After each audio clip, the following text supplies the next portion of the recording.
반갑습니다. 잘들 지내셨나요? 네. 그, 저번 시간에, 어, 팔정도의, 바른 사유까지를 했습니다.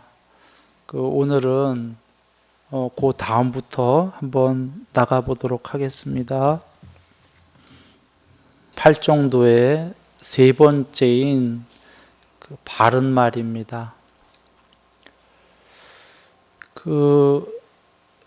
첫 번째가 거짓말을 삼가함, 그 다음에 중상모략을 삼가함, 욕설을 삼가함, 쓸데없는 잡담을 삼가해라, 이렇게 말씀을 하셨습니다. 계율이죠? 예.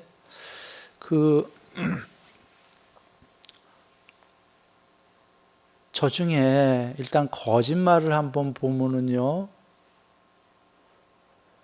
거짓말을 안 하는 사람의 말은 모든 게 이루어진다 그러셨습니다. 우리가 이런 생각을 하죠. 모든 게 내가 마음먹은 대로, 내가 말하는 대로 이루어졌으면 좋겠다. 그런데 현실은 어떤가요? 잘 안 이루어지죠. 오히려 안 이루어지는 게 훨씬 많죠. 부처님께서 놀라운 방법을 주셨습니다.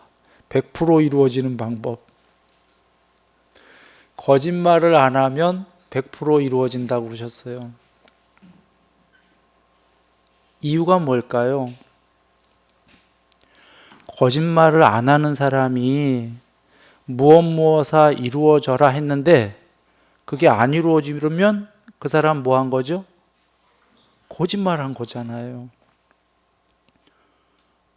무조건 이루어져야 된다는 거예요. 그 사람은 거짓말을 할 수가 없기 때문에. 그런 거 보면은 우리는 정도의 차이가 있지 다 거짓말을 하고 있나 봐요. 우리 100%안 이루어지는 거 보면. 그래서 진실로 거짓말을 하지 않는 자는 모든 게 이루어진다 이러셨습니다. 그러면 우리가 거짓말을 100%는 안 하더라도 줄여간다면, 그 이야기는 줄여간다면 줄일수록 많은 것이 이루어진다 이런 거지요. 그리고 이제 중상모략은 이간질 같은 건데요.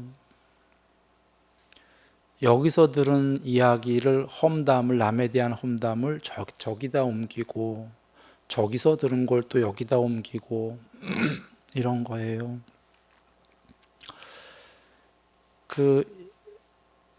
이렇게 되면은 결국은 남들이 알게 되죠. 이간질한 거를. 그래서 악명을 얻게 되고요. 또 하나는 내 스스로도 남들이 해놓고 알게 될까봐 두려웠고요. 그리고 또 하나 스스로 비난하게 되죠. 자기를. 그래서 행복하지가 않습니다. 세 번째는 욕설을 삼가해라 그러신 게, 우리가 좋은 말을 쓰게 되면은 명성이 자자해지는데요. 반대로 거친 말이나 욕설을 하게 되면은 당연히 좋아할 사람이 없게 됩니다. 그래서 이 세계에서 고립되죠. 그런 거를 삼가할수록 행복하다 이러신 겁니다. 쓸데없는 잡담을 줄여라 그러신 거는, 쓸데없는 잡담을 많이 하다 보면요, 첫째로는 쌀띠를 놓치게 됩니다. 정신을 차리는 게 아니라 산만해지죠. 그리고는 결국에는 잡담을 많이 하다 보면은 이간질도 하게 되고요, 거짓말도 하게 되고요, 또 잘난 척을 하게 되고 여러 가지가 이제 발생을 합니다. 그래서 한번 보시면은 말할 때에 요 네 가지만 우리가 주의하고 안 한다면은 한번 생각해 보시죠. 어떤 말이든 괜찮지 않을까요? 아름답지 않을까요? 한번 보시면 이야기하는데 거짓말은 안 해. 남에 대해서 중상모략 안 해요. 욕설도 안 해요. 거기다 쓸데없는 잡담도 안 해요. 이러면 말이 어떤 말을 하던 괜찮겠지요. 계율적으로 말입니다. 물론 지금 여기 나온 건 계율입니다. 보시적인 건 아니고요. 저기에다가 남을 위하는 말을 이제 하게 되면은 그 보시가 되겠죠. 8정도에는 일단 그 계율적인 말씀이 나왔다고 보셔야 돼요. 그래서 저 네 가지를 그 주의해서 해라. 부처님께서 이리 말씀하셨습니다. 바른 행위입니다. 그 첫째가 살생을 삼가함, 도둑질을 삼가함, 삿된 음행을 삼가함. 행위에서는 요 세 가지만 주의해라 그러신 겁니다. 이것은 반대적 관점을 본다면, 측면을 본다면 어떤 얘기가 되냐면 요 세 가지만 주의하고는 어떠한 행위를 해도 좋다. 이렇게 볼 수 있습니다.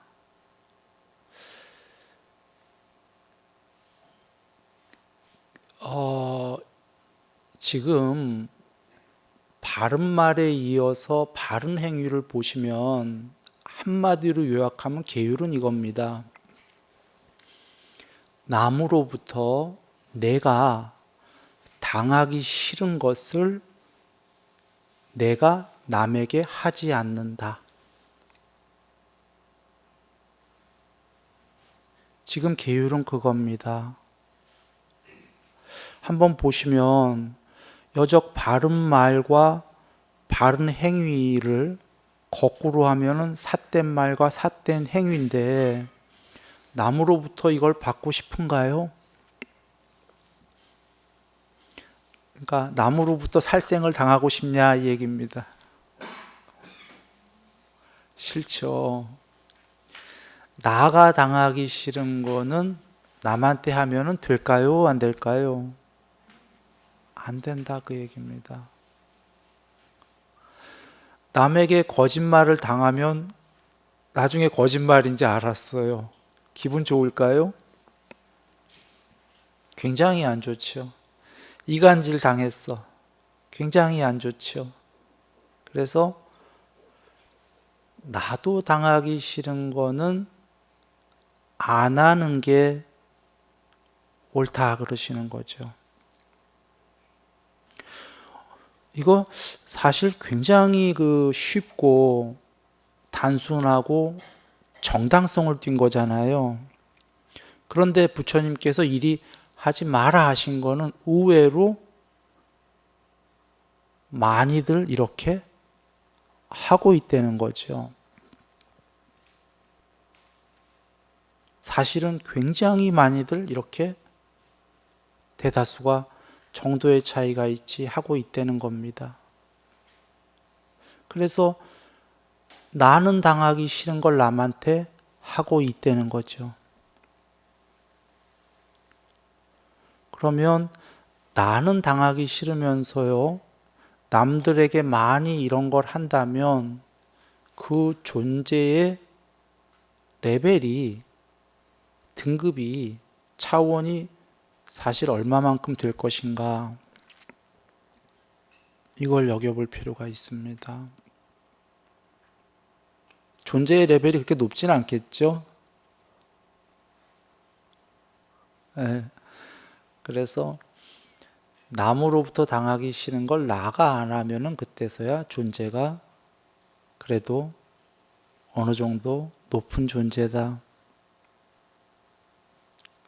실제로 이 계율을 이렇게 말씀을 하시는 이유는 살생하지 마라를 보면은 살생을 많이 하는 친구들이 동물들이에요. 육식동물. 그 친구들은 어쩔 수 없이 먹어야 사니까 먹기 위해서 살생을 합니다. 즉, 그런데 그 친구들이 동물로 태어났으니까 살생을 하는데 왜 동물로 태어났을까를 여겨봐야 되는데요. 그 이전에, 동물 이전에 전생에 그 친구가 살생을 했기 때문에 동물로 태어난 겁니다. 그 전에 살생을 하니까 그래, 너는 살생을 하는 존재니까 살생하는 아이로 나와라. 살생하는 아이는 동물이거든요. 육식동물. 이 세계의 인과 법칙이죠. 부처님께서 이 세계의 인과의 법칙은 부처님들이 오시기 전에 이미 이 세계에 결정되어진 거다 하셨어요. 부처님들이 그렇게 만드신 게 아니고 원인과 결과의 법칙이 이미 만들어져 있다. 그것은 아주 간단해요. 모든 것은 컴퓨터도 원인과 결과로 이루어진 거예요. 프로그램들이. 그렇게 해야지만 일관성 있는 프로그램이 됩니다. 마찬가지로 이 세계는 원인에 대해서 결과가 일관성 있게 지어진 거예요. 그래서 살생을 하게 되면은 너는 다음 생에 살생하는 친구로 오면 된다. 그게 동물 혹은 더 심한 살생이면 지옥. 도둑질을 안 하게 되면은 무조건 천상세계 갑니다. 이유는요? 천상에 도둑이 없기 때문입니다. 천상은 돈 벌질 않거든요. 이 세계는, 사람 세계는 수고로이 땀을 흘려야지만 먹을 수가 있습니다.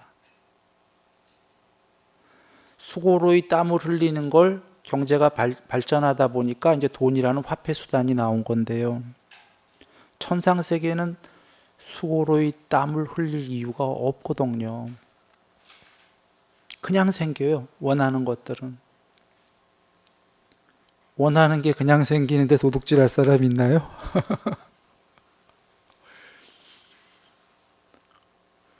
그래서 이 세계에서 도둑질을 안 하면은 그대는 존재가 도둑질을 안 하니까 그 다음에 도둑질 안 하는 세계 가세요. 천상입니다. 그대는 삿된 성행위를 안 하는군요. 그대는 색계로 가세요. 색계천상. 색계천상은 이 욕계의 여섯 천상 세계가 아닙니다.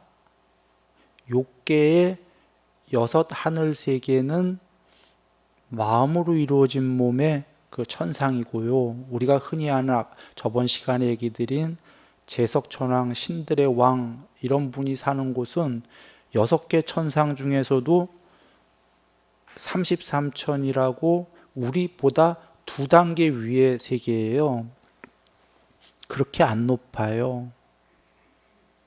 우리 사람보다 바로 위가 4대 왕천이란 천상세계, 그 위가 33천, 거기에 왕이 제석천왕인데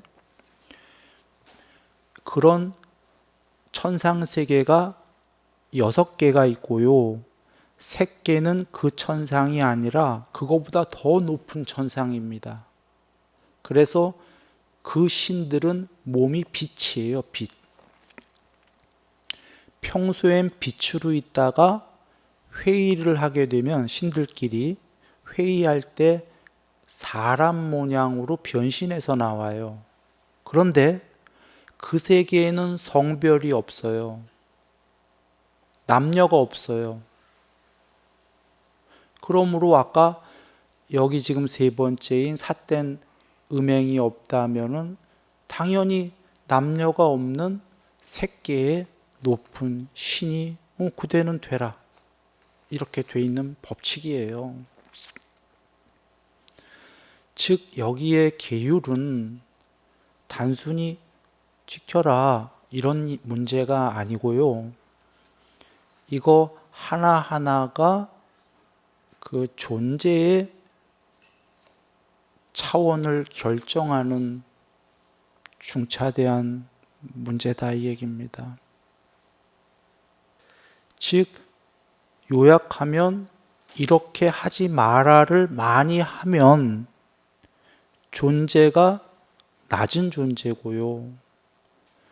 하지 마라를 많이 삼가하면 이 전체 세계에서 계속 높아지는 존재가 되는 거예요. 존재의 레벨로 본다면, 행복으로 본다면 같은 얘기인지 이해되셨습니까?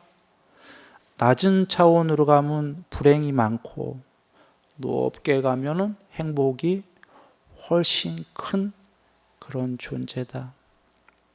그리고 단순히 죽은 다음의 문제가 아니라 지금 살아서부터 그런 거다예요. 예를 들면은 같이 몸은 다 사람인데 이거를 많이 삼가하지 않고 하게 되면은 많이 불행한 사람이고 어리석고, 지금 사람인데 많이 삼가하면은 스스로 상태가 높은 신들보다 더 높은 상태고요. 살아서. 이런 이야기입니다. 지금 요 계율, 바른 말, 바른 행위에 관련해서 계율을 지키면은 그 좋은 점들이 이 외에도 경전에 많이 계셔요. 그걸 좀 살펴보겠습니다. 하나는 계율을 안 지키게 되면 첫째로는 나라에서 잡아갈까봐 걱정이 됩니다. 지금 여중에서 우리가 얘기한 것 중에 심한 것들을 안 지켰다고 해보죠. 뭐 살생을 했다든지 도둑질을 크게 했다든지 그러면 늘 잡혀갈까봐 무섭지 않을까요? 두렵습니다. 그리고 남들이 이렇게 길 지나가거나 하는데 주위 사람들이 수근수근대. 그러면 겁이 나요. 저 사람들 내가 지금 살생한 거 아는 거 아니야? 저 내 얘기하는 거다. 사실은 내 얘기 안 하는데 겁나죠. 세 번째로는 이렇게 쉴 때거나 일하다가 좀 쉬거나 잠자리에 누우려고 누우면은 잘못한 게 자꾸 생각나는 거예요. 평소에는 잘 생각이 안 나. 바쁘기 때문에요. 그런데 한가롭고 안 바쁠 때쯤 되면은 자기가 잘못했던 게 생각이 나는 거예요. 그리고 또 하나는 꿈자리가 뒤숭숭해요.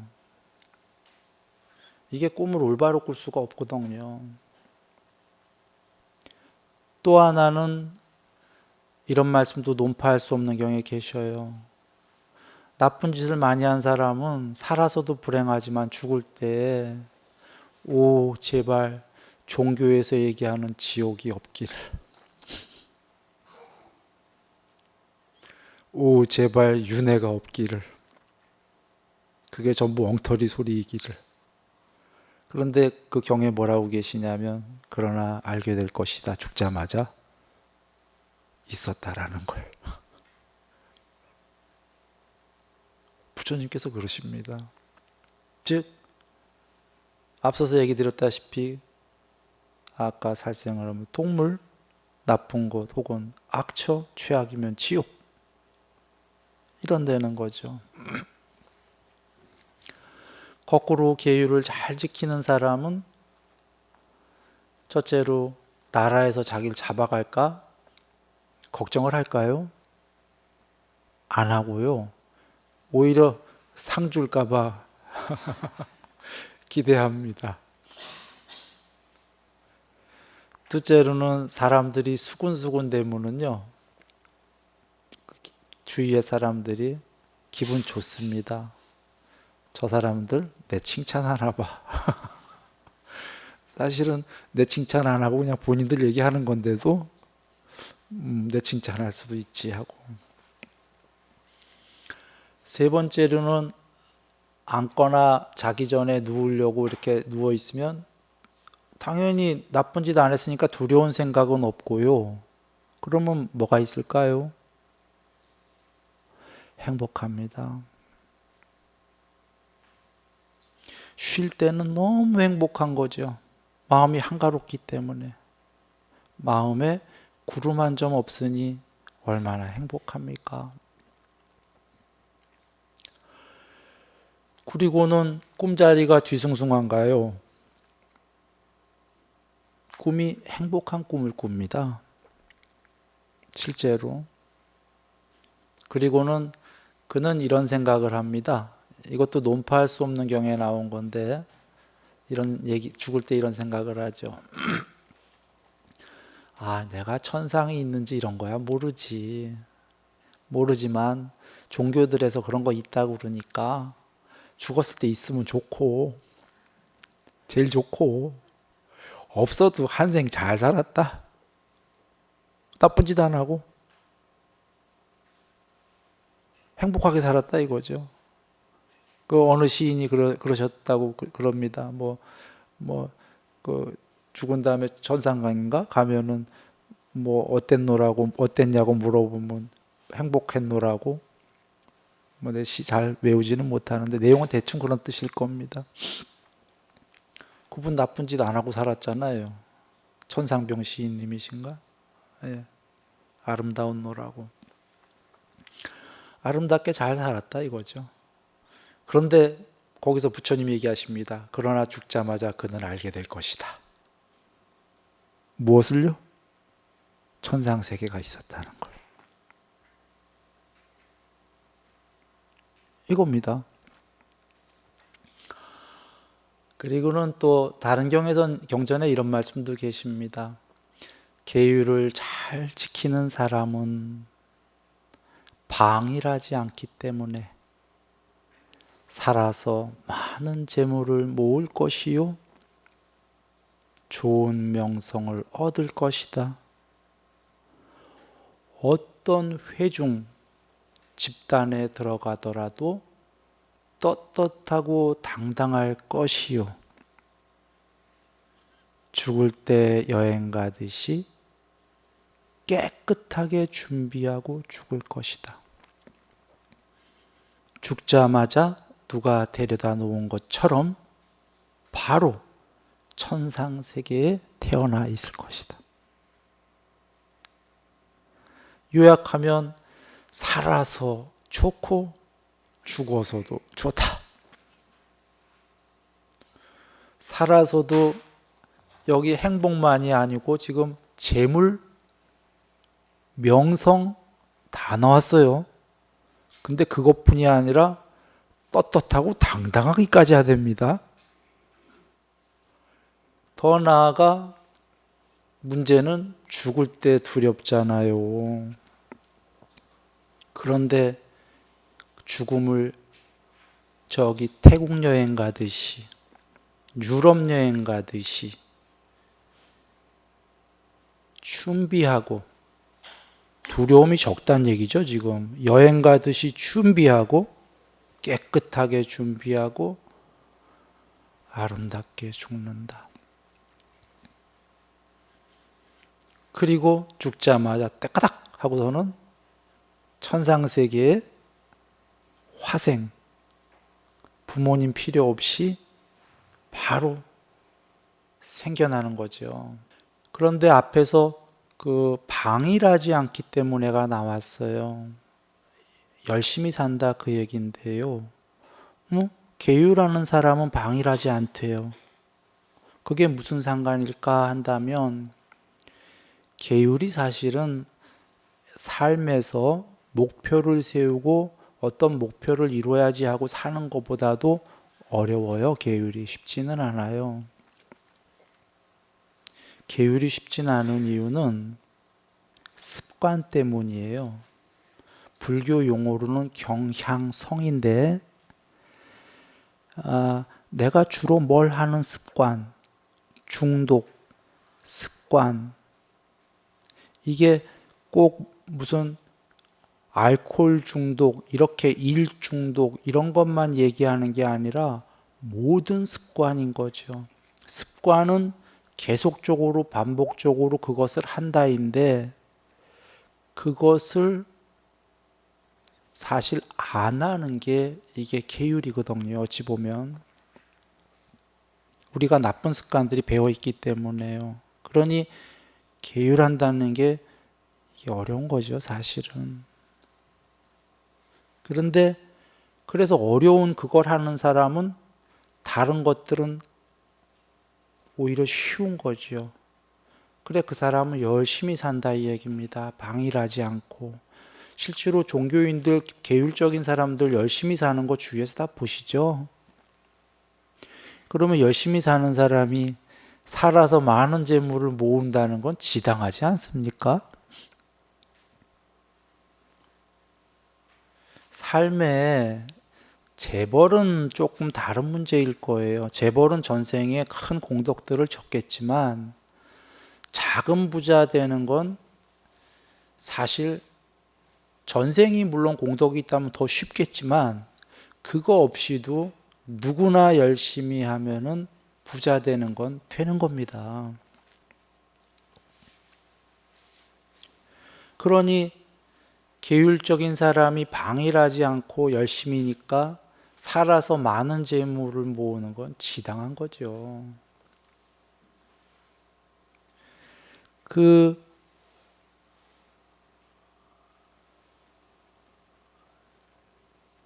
실제 예를 한번 들어보지요. 그냥 간단하게 들겠습니다. 그 옛날 얘기입니다. 학력도 작고 초등학교인지 중학교인지는 모르겠습니다. 그리고는 군대는 갔다 오고 요새는 그러면 학력이 그렇게 작으면 군대 안 받겠지만 옛날엔 다 갔으니까 갔다 오고 취직할 데가 없는 사람이 주차 요원으로 취직한 거죠. 일식집에.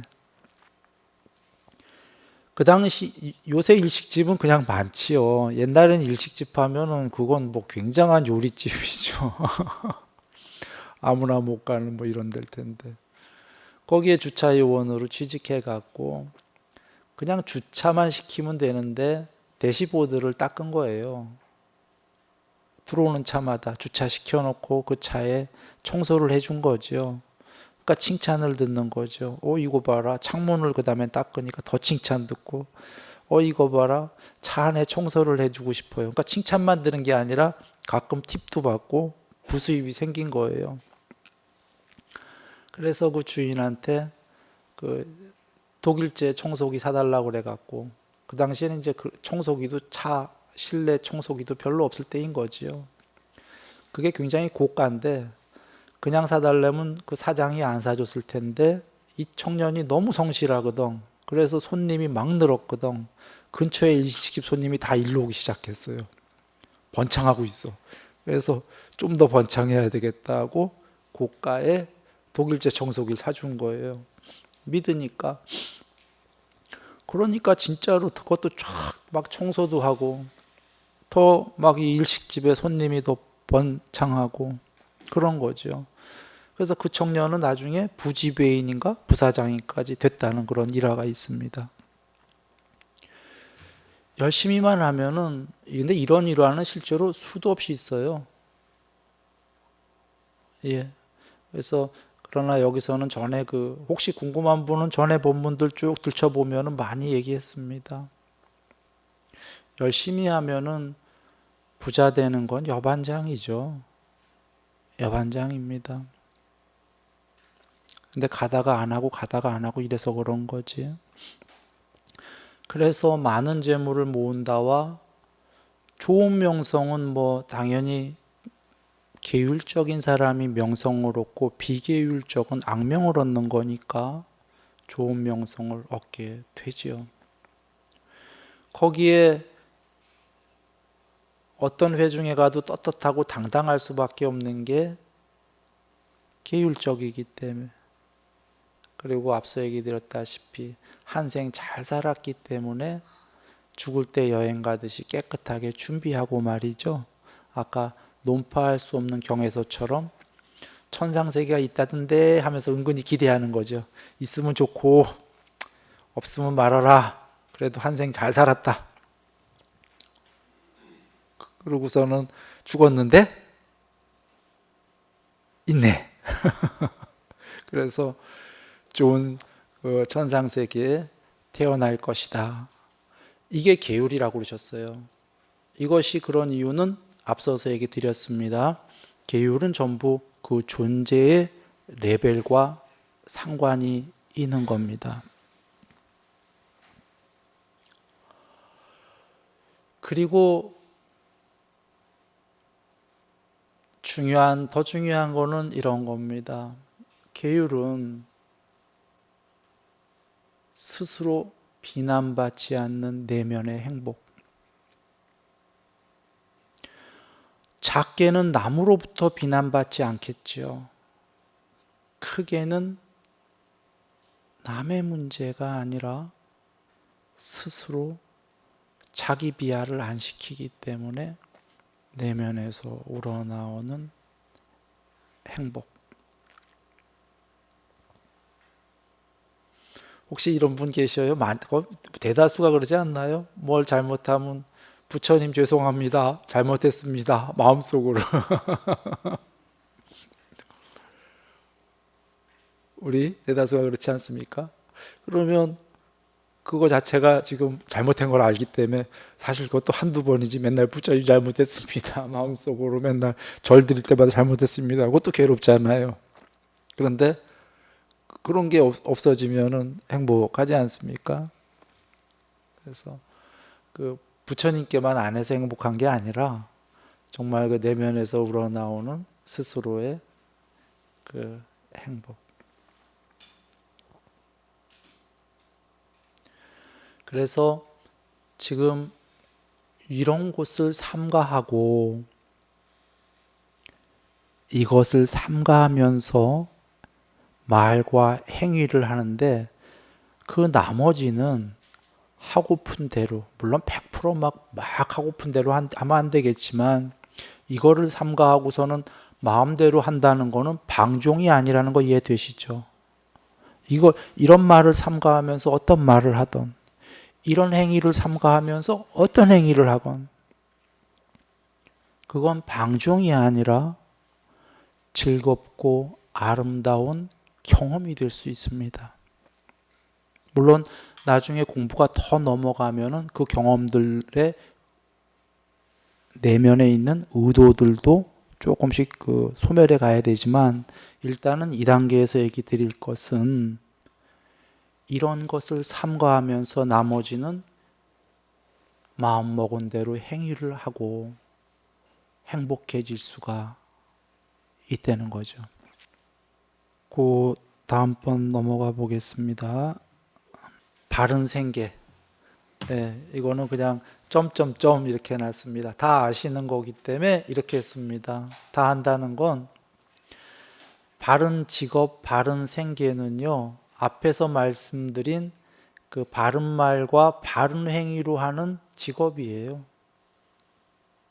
즉, 예를 들면 살생하는 직업 괜찮은가요? 될 수 있으면 삼가해야 되는 거죠, 생계가. 그래서 점점점 한 겁니다. 앞에 다 얘기 드린. 그러니까 살생을 안 하는 생계, 도둑질을 안 하는 생계, 사음을 안 하는 생계, 거짓말을 안 하는 생계, 이간질을 안 하는 생계면 다 바른 생계인 겁니다. 거기에 이제 특별히 조금 추가할 것은 음모나 암시에 의한 생계, 요거 하지 마라 그러셨습니다. 음모는 뭐 하면 안 될 거 우리가 이해되는데 암시는 조금 묘하지요. 암시, 요거 종교인들이 피해야 될 문제입니다. 어떤 암시 같은 거를 툭 던져갖고 혼란스럽게 만들고 혹세 무민 하면은 안 되죠. 그래서 이렇게 됩니다. 그러면 이거 외에 생활은 해란가요, 말한가요? 이거 외에 생활하지 말라면 죽어라죠. 즉, 요 몇 가지만 피하면 다 오히려 굉장히 많은 게 열려있는 바른 생계다, 그런 얘기입니다. 그래서 바른 말, 바른 행위, 바른 생계는 뭐 하지 마라, 뭐 하지 마라, 뭐 하지 마라, 삼가해라 하니까 왜 이렇게 억압을 주세요, 부처님? 왜 전부 다 하지 마라 해요? 그러나 가만히 보면은 하지 마라는 몇 개도 안 됩니다. 10개도 안 되고 10개 빼고는 다 해도 좋다. 우리를 위해서죠. 예. 그래서 부처님께서는 사실은 삼가 함 이러신 게 하지 마라도 아니에요. 현명한 자들은 이런 것을 삼가한다 이러시는 거죠. 즉 삼가하던 안 하던 그대들의 몫이다, 부처님께서는 이러시는 거지만 그러나 다 가르쳐 주셨다 그러는 거지요. 현명한 분이라면, 사람이라면 자기를 위해서 이런 거를 삼가하고 나머지를 자유롭게 오히려 마음껏 그리고 행복하게 할 수 있다, 이리 말씀하신 겁니다. 자, 요 바른 생계다우면은 이제 바른 정진인데요. 그거 넘어가기 전에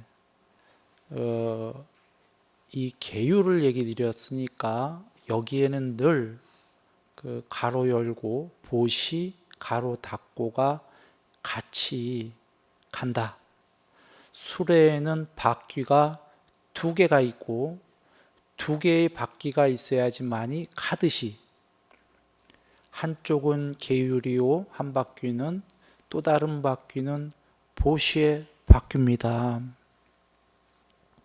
이렇게 2바퀴가 가는데 계율은 앞서 얘기 드렸다시피 남으로부터 당하기 싫은 거를, 내가 당하기 싫은 거를 나 역시 남에게 안 하는 게 옳다, 이게 계율이고요. 보시는 남으로부터 내가 받고 싶은 거 있죠? 그거를 나가 남에게 한다. 우리는 모두 사랑받고 싶지 않습니까? 그러면 나가 남을 사랑한다. 선물 받고 싶지요? 그러면 나가 선물한다. 그러면 요약하면 계율은 남이 나한테 하면 싫은 거 나도 안 하고, 보시는 남으로부터 받고 싶은 걸 그래 그대들만 다 줘봐, 나는 받기만 할게, 이러면 되나요? 나 역시 한다. 그래서 이 보시에 관련해서는 벌써 시간이 다 흘렀습니다. 다음번 시간에 그 보시를 살펴보고, 그렇게 되면은 계율과 보시라는 수레의 2바퀴가 딱 맞습니다. 그리고서는 8중도의 다른 부분을 다음 시간에 또 공부 짓도록 하겠습니다. 늘 행복하시고요. 예, 뵐 때까지 행복하시기 기도합니다. 남은 석가모니부.